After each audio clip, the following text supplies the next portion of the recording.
Olá, Marujos e Donzelas! 20 anos se passaram do melhor filme de piratas de todos os tempos. Pessoal, eu estou fazendo essa pequena homenagem a esses 20 anos, relembrando que na época que saía o filme no cinema, depois teve esses DVD, né? Hoje em dia ninguém tem como reproduzir, é por isso que eu vou mostrar para vocês tudo que a Disney quer mostrar para nós, fãs, realmente fãs de carteirinha da franquia Piratas do Caribe, falando tudo o trás de cena desse, o nosso filme amado, A Maldição do Pérola Negra, revelando todos os segredos da franquia Piratas do Caribe.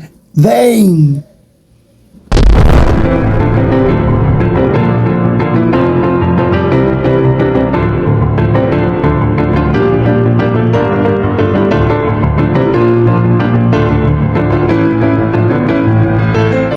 E nesse segundo vídeo... você não assistiu o primeiro? Vou deixar o link aqui na descrição também, para você não perder. O primeiro, que é a apresentação e os atores. Nesse vídeo de hoje, o segundo vídeo, a gente vai falar sobre as localizações, onde que foi gravado aquele nosso tão amado filme. Acompanhe esse vídeo, pessoal, deixa seu like para não esquecer depois. E se você não gostar, depois você tira. Mas o importante é os likes pro YouTube reconhecer que o pessoal tá gostando, que tem realmente fãs, para ver se chega aos ouvidos da Disney e realmente faz o sexto filme. Quanto mais pessoas assistirem esse vídeo, mais rápido vai ter o Johnny Depp e o Capitão Jack Sparrow novamente nas telonas.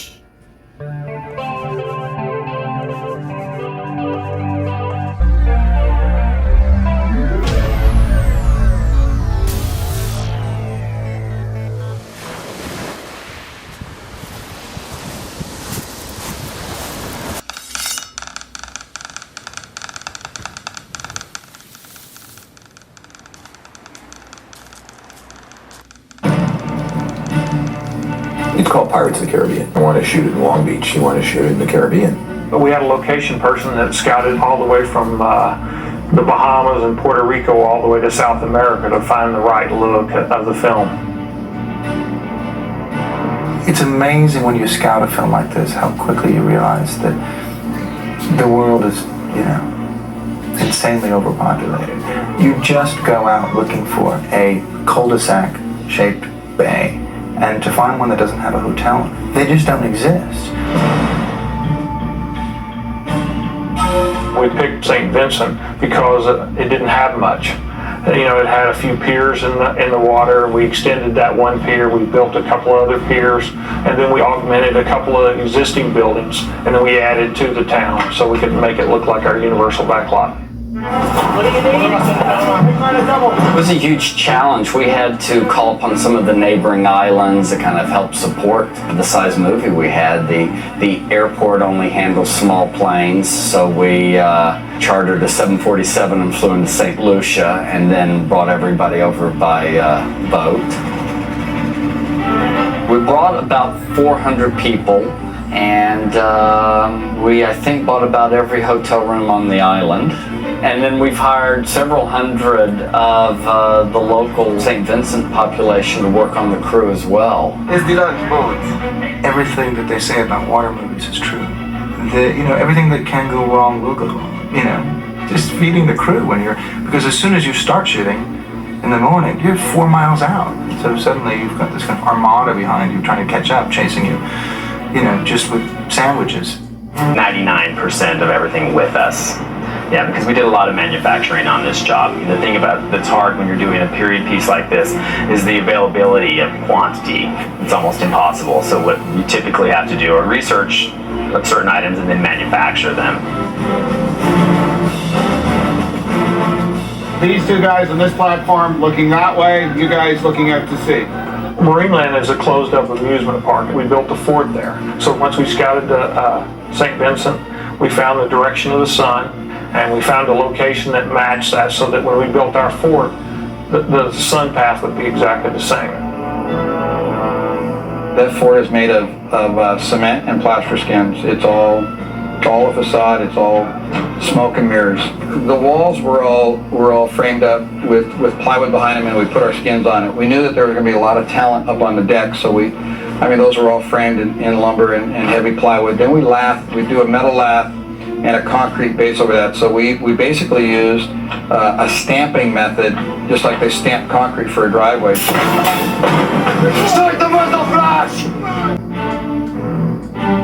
We couldn't go to shoot an existing location because the pirates rampage, set it on fire, swing on the chandeliers. Hello, Poppy. It's all built from scratch. We built the interior location at the Raleigh Studios, Manhattan Beach, and then we built the exterior facade at Marineland, and then we built a miniature model to do a CG composite in the island at the location it is on the hillside. The cave set is one of the largest sets built on a stage in Hollywood. And it's a centerpiece in the movie because that's where the cursed treasure is essentially hidden. We were trying at that point to take a little bit of the Disney feel in the cave and the ride at Disneyland. So we came up with the concept that the Aztec gold is hidden in this volcanic cave in the mountains. It took about 5 months to build it, with over 100 craftsmen working on it. It was partly sculpted out of styrofoam and partly built with wood frame and plaster. And we have basically a little over 4 feet of water. So it's a difficult set to shoot in, it's very tight. I take a lot of pride in the fact that tank never leaked. I have an excellent crew and that's what it's all about. I really feel on this film we had the cream of the crop of Hollywood because everybody just thought it would be really cool to work on. Pirates are going to be very authentic and have the fear and the loathing that you want them to have, and yet you're going to have a lot of humor with that. So that's why we have gore. When you make a movie like this, you quite often get up in the morning and go to set and you feel like you're 9 years old. Back, in the movies that sort of influenced you when you were a child. Let's try that again. Not only are the sets vast and huge and everything, but when you fly out to the Caribbean and you see a whole bay built up to be Port Royal with 4 or 5 huge tall ships in the harbour and hundreds of extras running around in uniform, and the undertaking was so big. When I first heard of the film, I was given a call and I thought, Pirates of the Caribbean, are we going real? Are we going like Disneyland? So we got the script and then we realized that it was going to be as a real a film as possible. When I walked onto stage 2 and saw the cave for the first time, the initial thing was like, oh, that's very big. But what immediately took over was how beautiful it was and how well designed.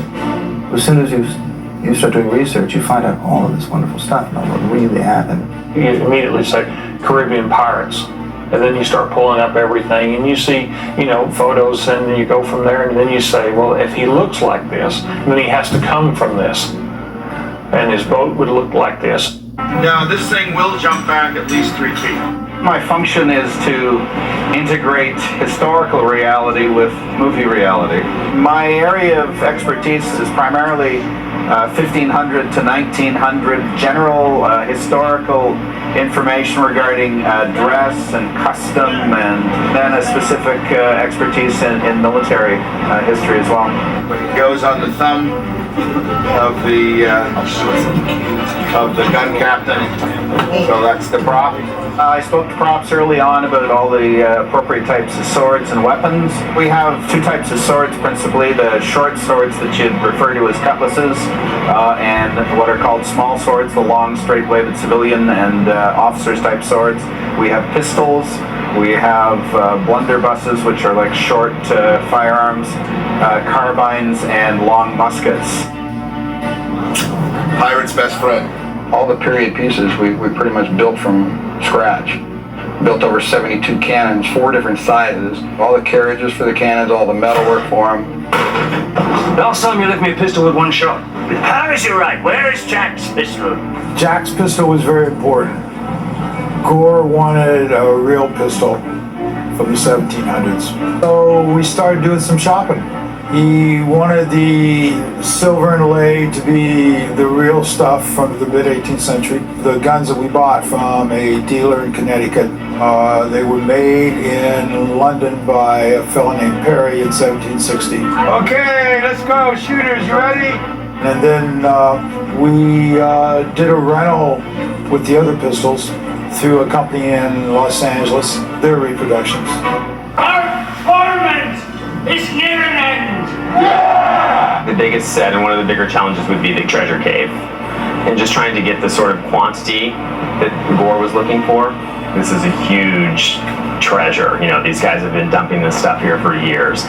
We have the main treasure chest that we built specifically, and then we have the 882 pieces of Aztec gold, which are a different gold. And there was, like, I would say in the neighborhood of a couple of 100,000 gold coins that we put in there. We probably had, I can't even think of how many cubic feet of rock that we actually painted to look like gold nuggets, as well as probably hundreds of yards of pearls and a mass of just sort of odd objects, things that would just be looted by the pirates. Kept building, and you know, at that point you're going, how is it too far? Is it far enough? You know, because Gore is very specific on his look. His words were, the pirates aren't art collectors, they were just after the money. So I just went and just scoured all the prop houses and made huge deals with them to say, we want this, you know, this much stuff. That's right. Nice.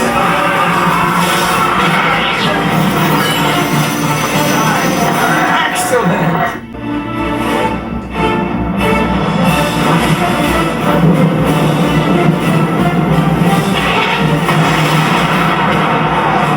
The scope of this film, for me, has been kind of the most extraordinary thing about it.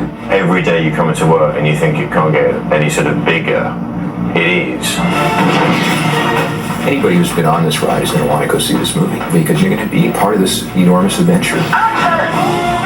This is my first Jerry Bruckheimer film, and just from his reputation and the look of his movies and the size and the scope of everything you're doing, you want to make sure that you're not substandard. You want to bring it to the level that Jerry's used to and get the biggest look that we can get and not limit the director and not limit the scope of the film.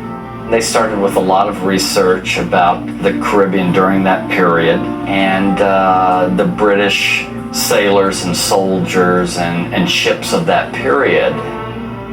The film was written for 3 ships, mainly. We needed 2 military ships and 1 pirate ship.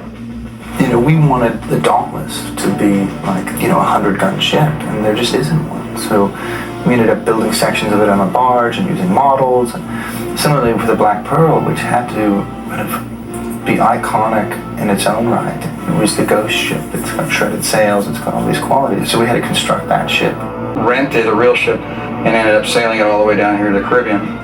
The Lady Washington plays the Interceptor, the fastest ship in the British fleet. Lady Washington is a period reproduction of the first American vessel to make landfall on the Pacific Northwest coast back in 1789.